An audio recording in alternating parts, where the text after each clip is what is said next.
Olá, amigos, muito bom dia para vocês que estão amanhecendo nesse momento.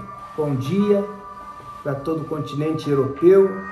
Bom dia para vocês que estão acabando de amanhecer no continente da América, né? Centro-América principalmente. O Centro-América agora pela hora que é, e Centro-América agora, ou Sudamérica, por exemplo, no Peru agora, se aqui são 11 horas, no Peru agora deve ser 6 horas da manhã. Bom dia também o pessoal de Sudamérica, Centro-América, Norte-América, você que vive na Ásia, os japoneses, boa noite, né? Na Austrália também, a Oceania, boa noite. Não sei se é Oceania ou Asiático. Quando era Asiático, passou para Oceania, não sei, tudo muda, né? Mas bom dia, boa tarde, boa noite para todos vocês que me assistem de qualquer parte ou canto do mundo, os 4 cantos do mundo.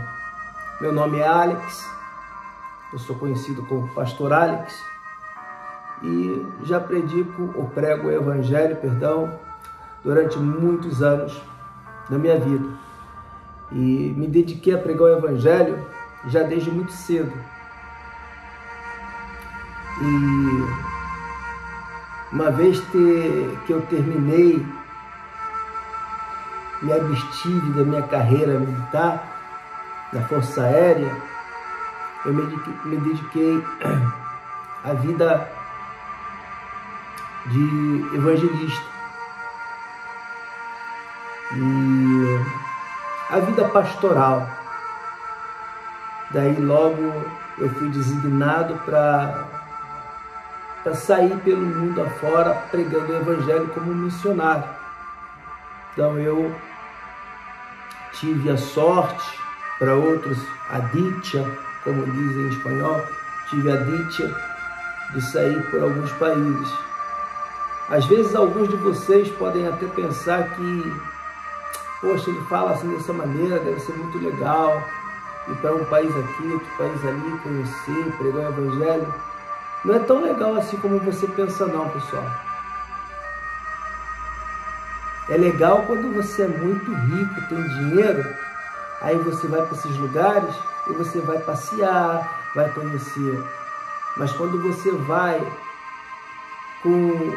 para pregar o Evangelho, quando você vai em uma missão, como eu fui em uma missão. E nessas missões, você ali passa muita dificuldade, porque ali é onde você é provado se você é de Deus ou não. Porque existem horas e momentos que a situação aperta, e ali é entre você e Deus, ninguém mais. Não tem o pai, não tem a mãe. Às vezes a gente chega no local e nos manda, olha, vai para esse local e começa o trabalho lá, abre a igreja lá. Aí você vai abrir a igreja naquele lugar. E você tem que abrir o local, você tem que conseguir um local amplo, mas não pode ser caro porque está começando, aí tem que começar com um local pequeno, mais barato, para você conseguir pagar o aluguel. Depois você começa com a evangelização, mas a parte da evangelização tem que primeiro preparar o local, tem que preparar primeiro os assentos para as pessoas que vão chegando sentar, tem que preparar o altar, preparar o púlpito, tem que preparar muita coisa. Então há muitas pessoas que pensam que a realização e de começar um novo projeto de evangelho e um novo projeto de uma nova igreja em um outro país e em lugares inóspitos. Quando eu falo lugares inóspitos, são aqueles lugares que a sociedade esqueceu, aonde ninguém mais chegou. A sociedade pode ter esquecido daquele lugar, mas Deus não. Então, Deus tem que enviar para lá realmente homens e mulheres de Deus que sejam realmente valentes, Porque eu já ouvi, eu digo por mim, eu já vi muitos homens dizer ser valente, saírem naquela fé, pai, eu vou. Olha, não durou 1 ano, outros não duraram nem 2 meses, outros não duraram nem 2 semanas, nem 1 semana. Teve um que eu vou contar para vocês, mas não vou falar o nome dele, até muito conhecido. Ele não queria desobedecer a liderança da instituição que ele fazia parte. Então ele não queria ficar naquele país para qual ele foi designado. Eu lembro na época que país era até o México. E eu estava até a achar estranho, falei, pô, esse fulano vindo para cá, esse fulano não é de aceitar muito bem as coisas. Então, quer dizer, ele aceitou, eu falei, alguma coisa há por aí. Só que dentro da cabeça dele, ele já tinha maquinado, já tinha elaborado algo para que ele não ficasse no país. O que acontece? Quando o avião decola, em português se diz decola, né? Decolar. Quando o avião decola, ele já está dentro do avião. Já fez o check-out, o check-in, tudo bem, tal. Decolou, ou despegou, foi embora. Quando o avião ele vai aterrissar, para outros diz pousar, ele já está com tudo aqui trabalhado, já treinou de que maneira ele vai atuar naquele país. Sendo que ele, com aquele passaporte que ele tem visto, tem tudo, tem condições de entrar. Só que ele igual tem que passar pela imigração. E só há uma maneira do sujeito não conseguir passar. Se o sujeito for desrespeitoso, se o sujeito responder as coisas de maneira, como quem diz assim, eu quero mais é cometer uma falta mesmo e me manda embora. E foi o que ele fez. Para que a liderança da igreja não viesse descobrir que ele não quis ficar, ele, quando chegou no país, que desceu no aeroporto, e quando teve que passar pelo sistema de imigração, é ali em que ele criou uma grande confusão para que ele fosse o quê? Deportado. Aí quando ele volta para o país, o líder já abre aquele olhão dizendo assim, por que você voltou? Você já não é responsabilidade minha. Eu digo isso porque isso já aconteceu comigo. Eu fui fazer cirurgia no ombro e no país que eu estava custava muito caro. Então me mandaram para o Brasil, onde a igreja tinha toda uma estrutura e eles tinham condições de pôr no hospital, porque eles tinham hospital, tinha tudo. Não vou nem falar o nome do hospital aqui para não expor o nome da instituição. E fez a cirurgia no meu ombro. Graças a Deus, eu tinha a coifa do ombro direito, quebrada.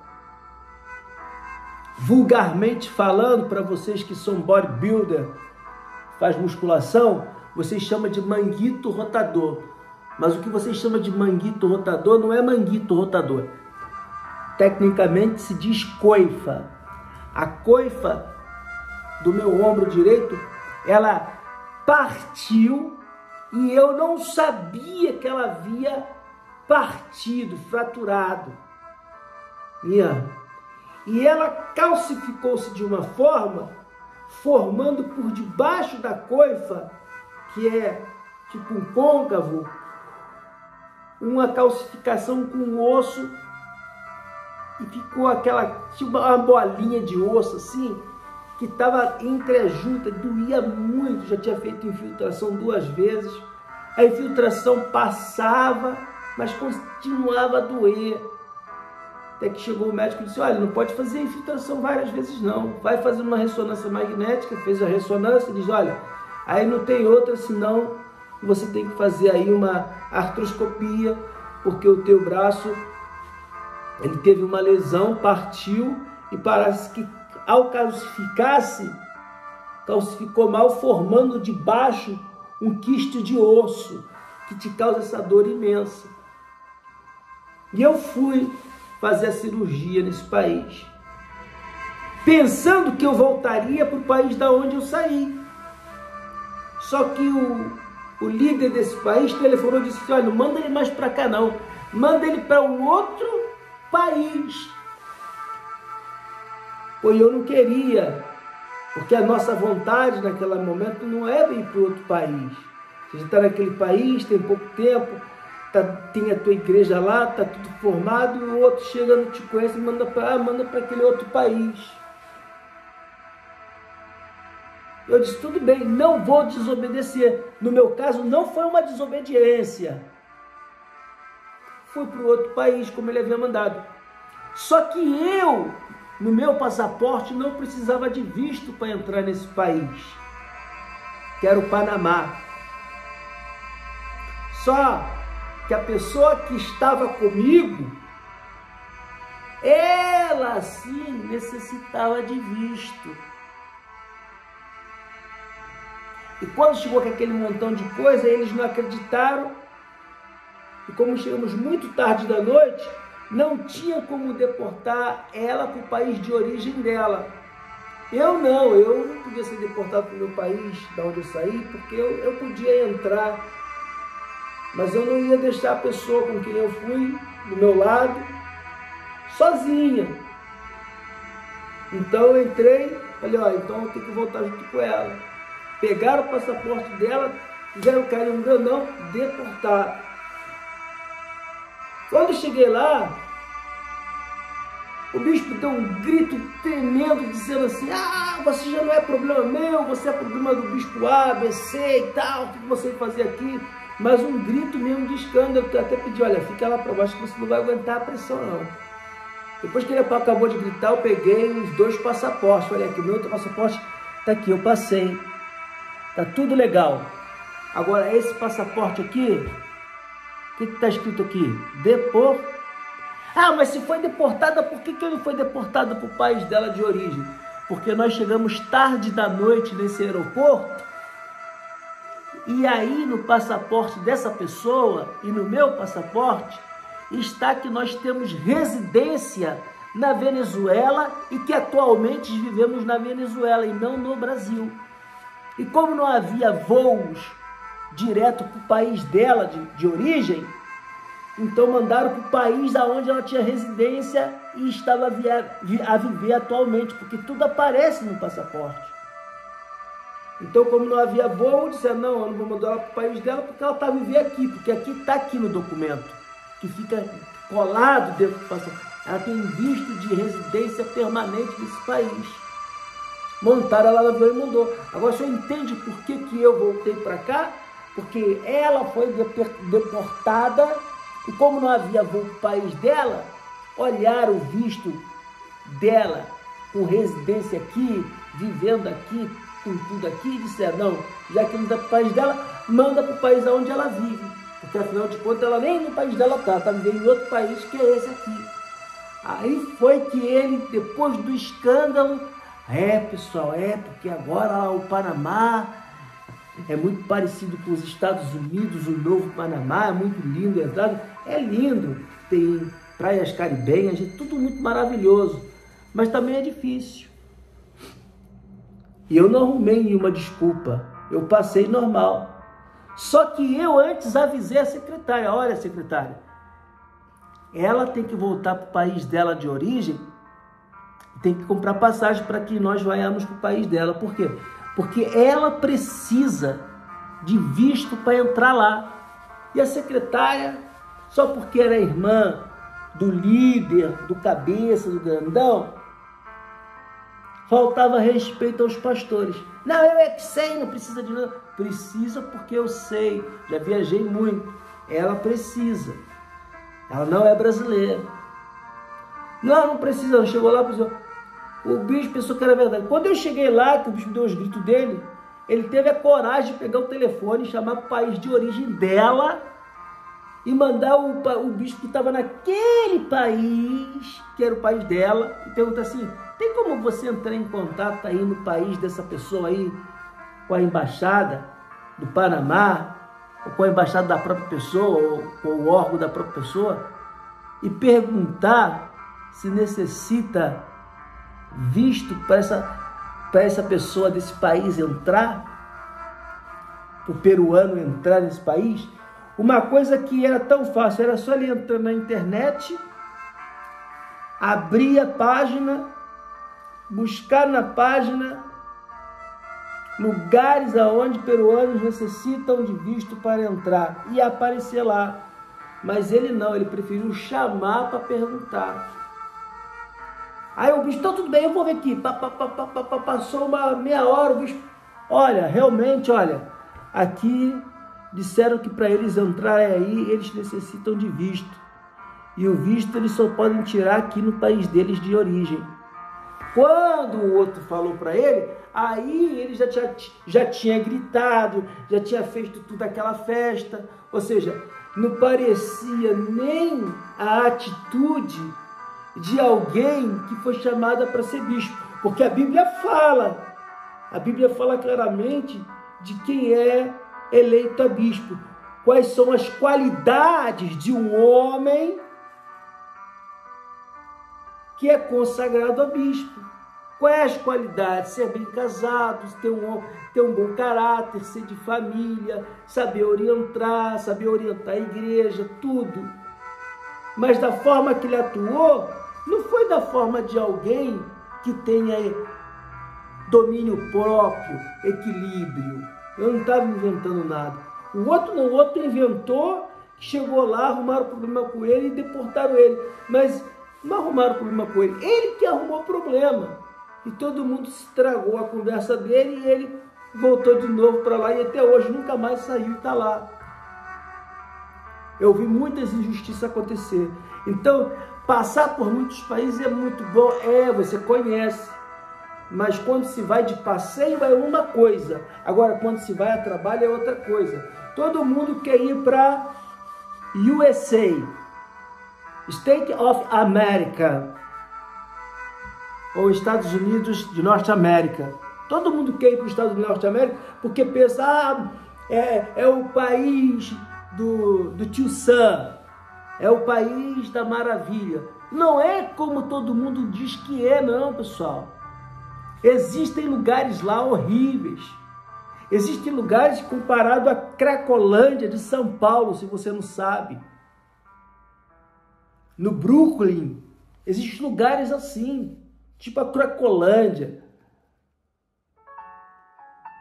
As pessoas na rua se drogando. As pessoas... E o Estado não quer saber delas. Só que a mídia não publica isso.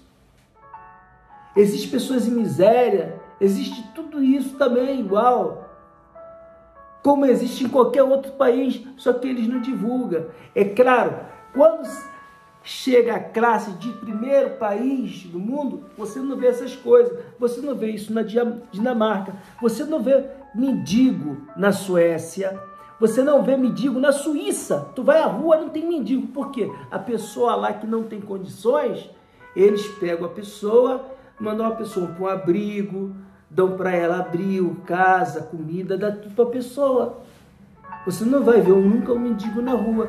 Mesmo assim, por quê? Porque agora, nos países nórdicos da Europa, né, como Dinamarca, Suíça e outros mais, o inverno é muito... o inverno é uma coisa horrível.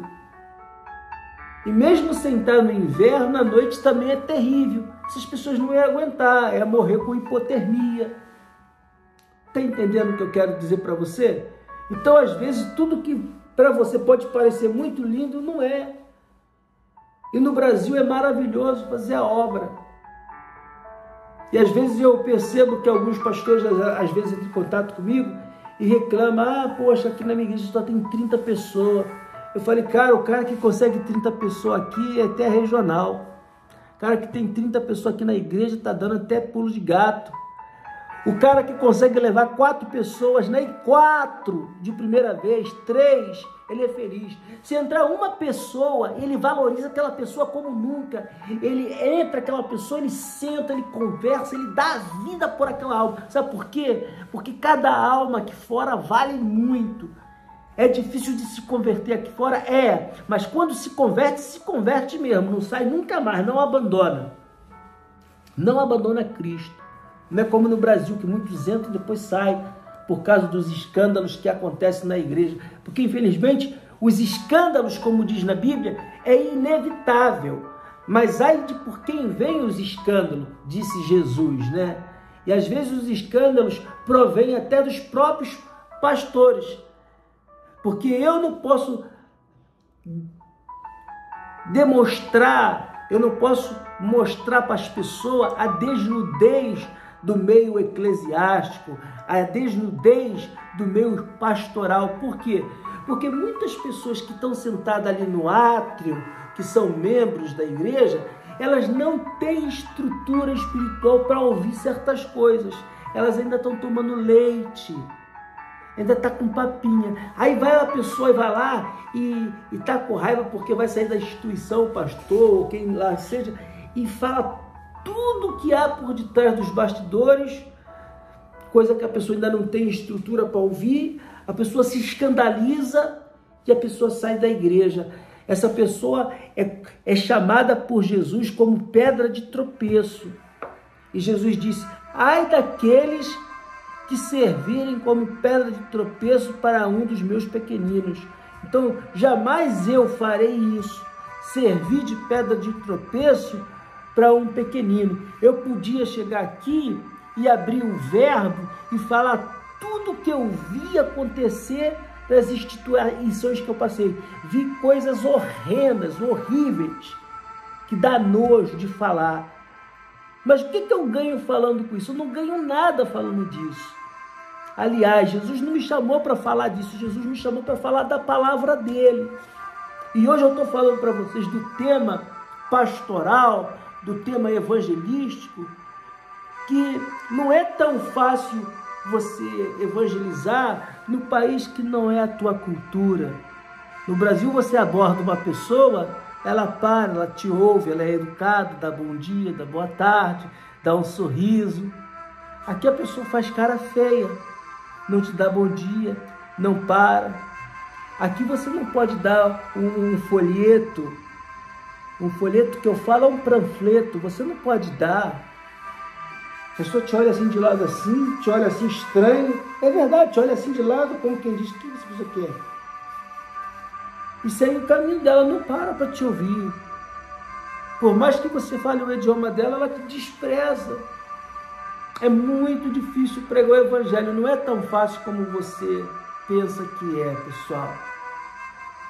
Já passei por muita dificuldade na minha vida, já chorei muito, já sofri muito. E, sinceramente, trago no corpo sequelas das andanças que vivi. Sofri algumas cirurgias, né? Uma no ombro direito, uma na coluna. E cirurgia nunca é bom. O bom é que a pessoa nunca tenha que fazer cirurgia, porque se ela não tem que fazer cirurgia, é porque está tudo ok. Mas quando chega a fazer cirurgia, é porque o negócio está ruim. Ah, depois fica bom? Fica bom, fica. Mas sempre tem um momento que você vai sentir uma dor. Operei a coluna, melhorei? Não melhorei 100% como quando eu tinha 18 anos, 19, 20 anos. Melhorei aí 90%. Mas 10% é de dor. Agora no inverno dói pra caramba. Às vezes do nada dói. Tudo muda quando eu opero a coluna. A postura que você se senta muda. Você não pode carregar peso. É verdade, pode carregar peso. A postura de se sentar, a postura de se levantar, tudo é diferente. Você não pode se agachar de frente. Você tem que agachar dobrando os joelhos. Tudo muda. Tudo muda. Então, Quer dizer, todas essas consequências aí veio das andanças, dos acidentes que já passamos. Já sofri acidente que a mão de Deus me salvou. Nos Alpes, aqui se chama Alpes, né? Alpes é porque é lugar alto. Nas cordilheiras andinas, nas cordilheiras dos Andes, que é bem alto, muita neve. Eu ia subindo com a Hilux, que é uma caminhoneta 4x4, uma Hilux, e eu ia para uma cidade muito alta, a mais de 4.800 metros sobre o nível do mar. Frio, tinha neve pra caramba. Era muito difícil, porque a terra a rua era trótia. Uma rua trótia é aquela rua que não é asfaltada, é de barro, pedra, buraco, mais as chuvas, lugares arriscados. E conforme a gente ia subindo, a gente via assim, do lado assim do carro, estava um abismo. E eu, parece até filme de ação, eu voltando de evangelizar na cordilheira, começou a chover, uma chuva de pedras gigantes tão forte que não limpava, eu não via nada.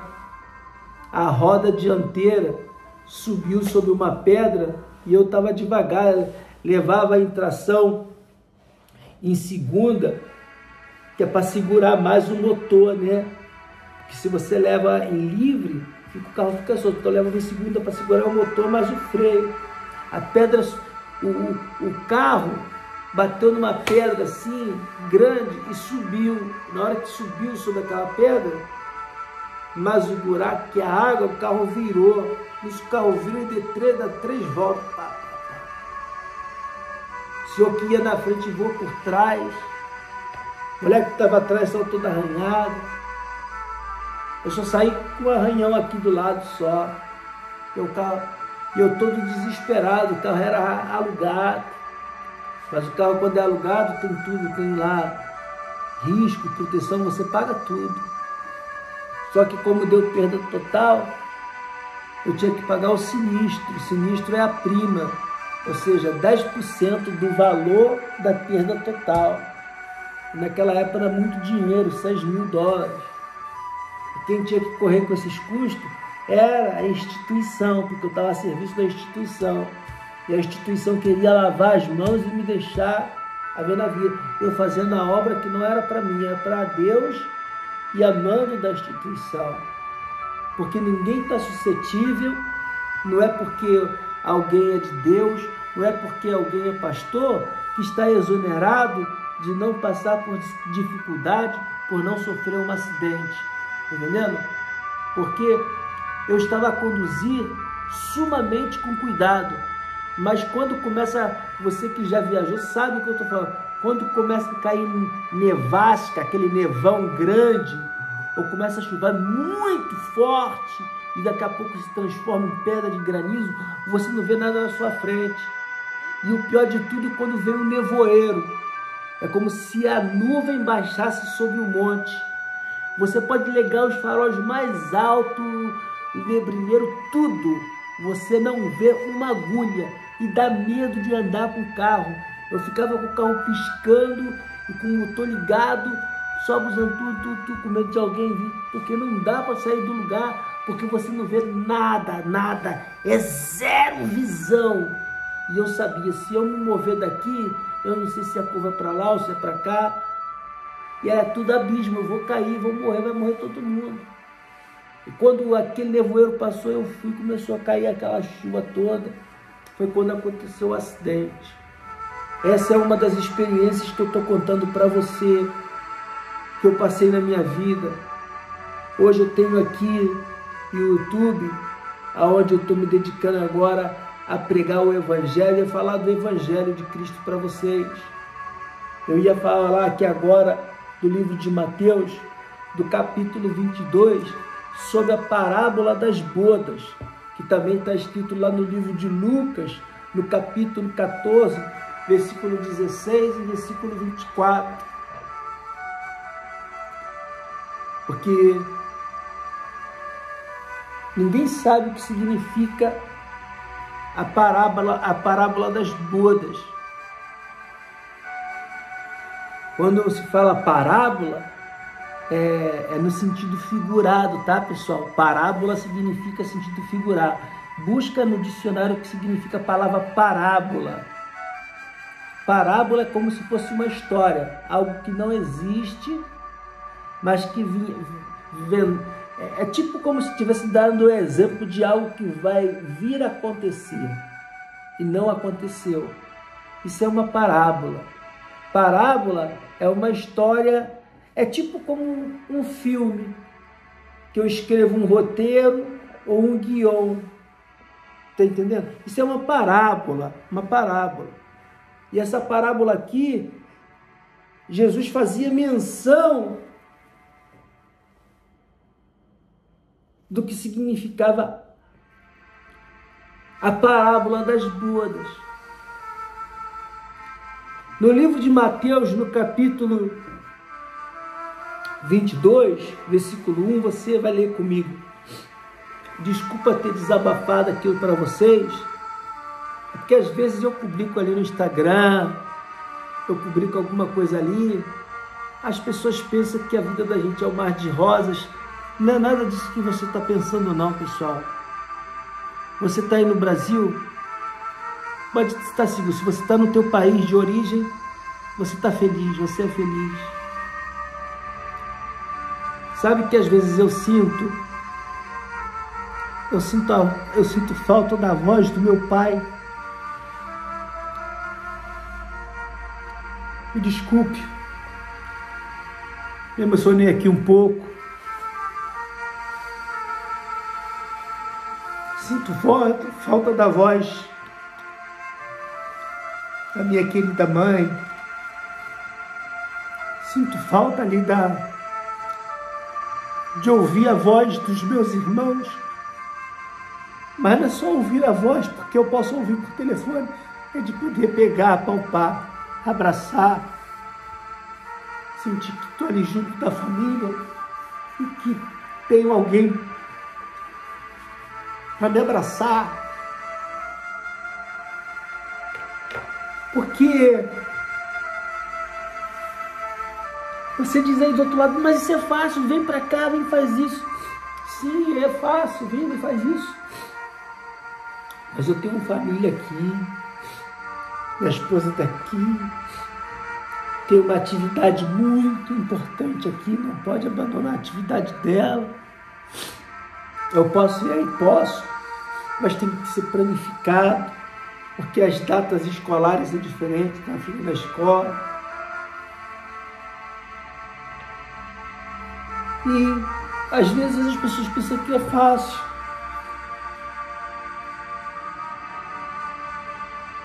O que você pensa que é bom para você pode ser ruim para mim. O que pode parecer bom para mim, para você pode parecer ruim. Talvez você gostaria de estar no meu lugar agora. Eu não me importaria. Eu posso estar aqui num lugar bonito, que eu não vejo favelas, né? Estou na Europa. Mas eu me identifico com uma quebrada. Eu gosto da quebrada, como fala o Mano Brown. Eu gosto da comunidade. O pessoal não gosta de falar favela, eu gosto de falar comunidade. Eu gosto também. Conheço a galera, conheço o pessoal. Claro, perdi o hábito e o costume de falar como eles falam. Porque a convivência e o estudo e a educação vai tirando de você os maus hábitos e vai criando em você bons hábitos. Então aqueles hábitos que eu tinha de falar gíria, eu falava muita gíria, que às vezes quando eu ouço meu irmão falando, né? Um dia eu estava falando com um dos meus irmãos, eu não sei se era com o Anderson ou se era com o Alexandre.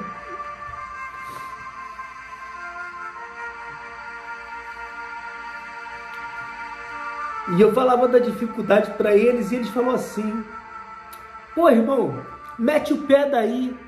Quando eu ouvi eles falar aquela palavra, mete o pé daí, para mim soou como se eu estivesse voltando no tempo atrás, porque eu só ouvi aquilo antes de viver fora. E já havia muito tempo, muitos anos que eu não ouvia essa palavra. Isso no Brasil é uma gíria. No Rio de Janeiro, mete o pé. Vaza. Tá entendendo? Eu não escuto essas coisas mais. Às vezes eu falo com meu sobrinho fala assim, meu sobrinho já é pai. E ele fala, eu te amo, tio.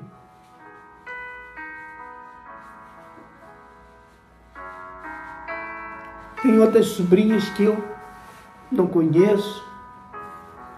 Já são moças, já tão grandes.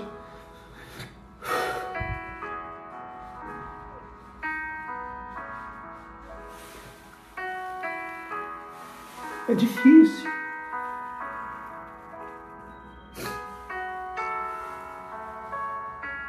Jesus disse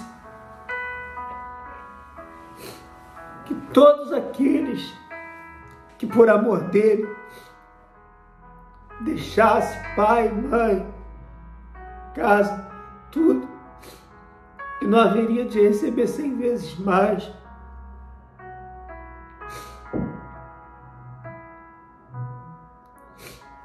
Por isso que quando ele ensinou a oração, o seu discípulo disse, Senhor, como devemos de orar?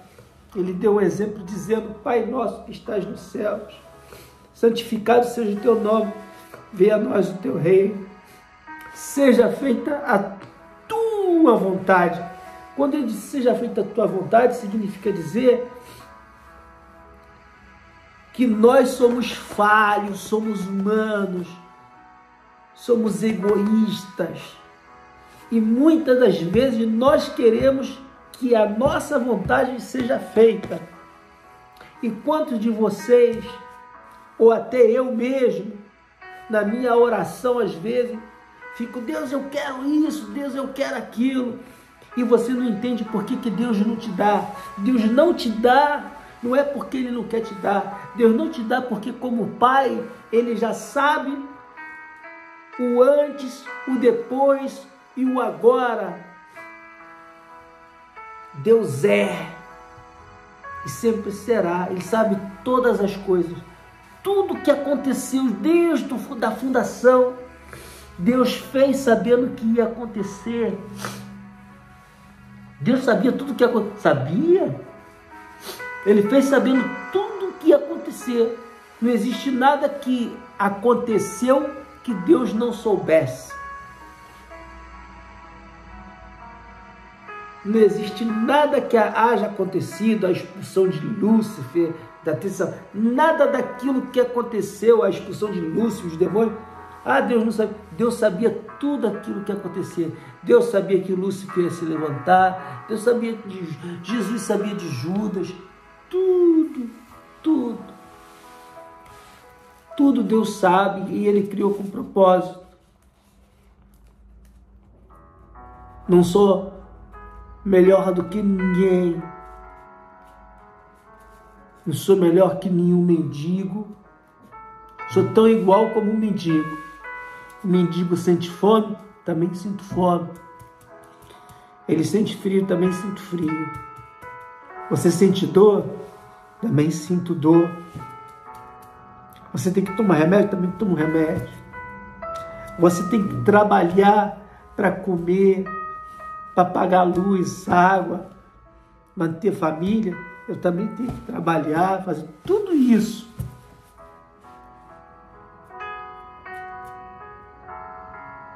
E às vezes você está aí do outro lado pensando que alguém me dá alguma coisa. Quisera eu que alguém me desse alguma coisa. No Brasil, o povo é solidário. No Brasil, o povo vai no YouTube e coloca assim, olha, eu vou colocar aqui o meu número da minha conta bancária e o Pix. Se você quiser ajudar com alguma quantidade, você coloca aí nesse número de conta um valor para ajudar aqui o pastor. Eu tenho um desejo de construir um estúdio, porque eu tenho a garagem da minha casa, é muito grande. e dá para fazer um estúdio legal lá embaixo. Aqui não, aqui eu estou gravando de qualquer maneira, sentado aqui na mesa da cozinha. Mas no estúdio ficava muito melhor. Mas isso tem um custo. E há prioridades na minha vida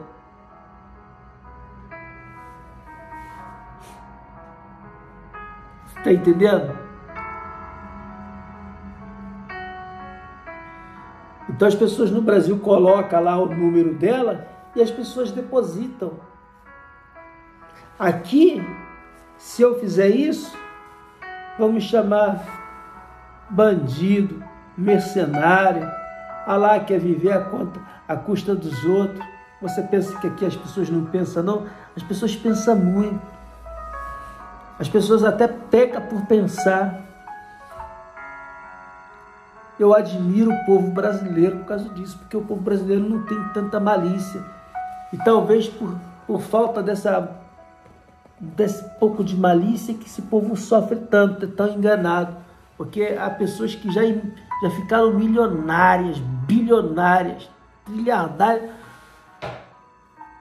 fazendo isso. Bate na porta dessa pessoa hoje para pedir alguma coisa, a ver se ela vai te dar. Ela não te dá. Mas quando ela começou como ninguém. Hoje eu tenho 48 inscritos e peço, por favor, inscreva-se no canal. Deixa seu like. É importante, me ajuda. Se você já se inscreveu, pede teu familiar para se inscrever, por favor, para me ajudar. Porque se você se inscrever aí, você me ajuda. Pastor, por que se eu não monetizo o canal? Não posso monetizar? Para monetizar o canal, eu acho que a partir de 10 mil pessoas.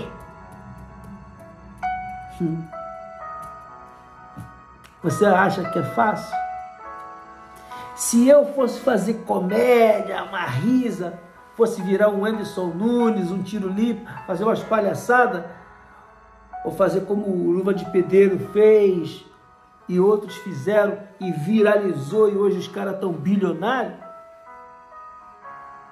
Mas não é do meu caráter fazer esse tipo de coisa. Fazer uma palhaçada, botar e fazer um TikTok viralizar. Não é do meu caráter fazer isso.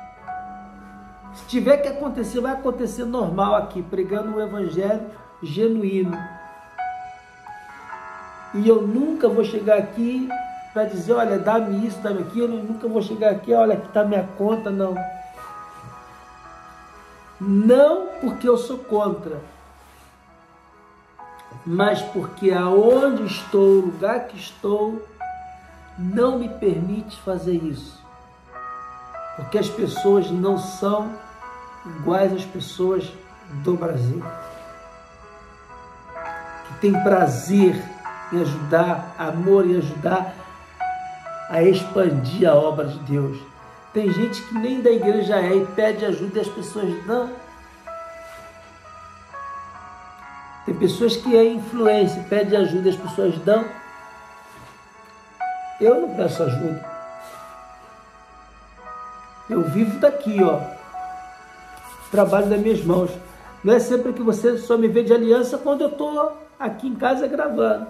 Você não me vê gravando toda hora. Mais tarde à noite, eu vou continuar essa gravação com todos vocês, tá bem? Deixa sua Bíblia preparada no livro de Mateus, no capítulo 22, versículo 1, que eu vou falar sobre a parábola das bodas.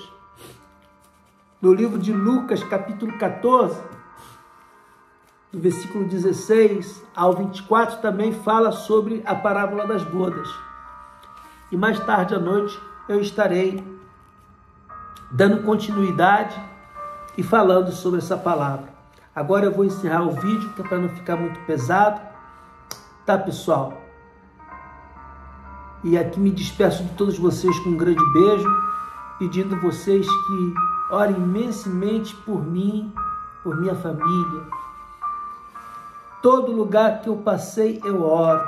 eu oro pelo povo de Portimão, eu oro pelo povo da Amadora, eu oro pelo povo de Coimbra, eu oro pelo povo de Lisboa, da rua Dona Estefânia, eu oro pelo povo de Cacém, eu oro pelo povo de Setúbal, eu oro pelo povo lá de cima do Porto, pelo povo do Peru, pelo povo do México. As pessoas que tiveram mais intimidades comigo, essas é as que eu mais oro. Por quê? Porque são as pessoas que ainda continuam a telefonar para mim. Sempre me chama uma senhora do Peru há já anos. Já saí do Peru tem muitos anos e ela até hoje me chama. Tem uma senhora que me chama sempre da Suíça, tem outra que sempre me chama da Alemanha, tem outra que me chama lá do México. Pessoas que criaram um laço de amizade forte com o pastor. Deus abençoe todos vocês em nome do Senhor Jesus e daremos continuidade a essa live à noite. Amém? Que tenham todos vocês um lindo começo de dia, um lindo começo de semana, em nome santo do nosso Senhor Jesus. Tchau.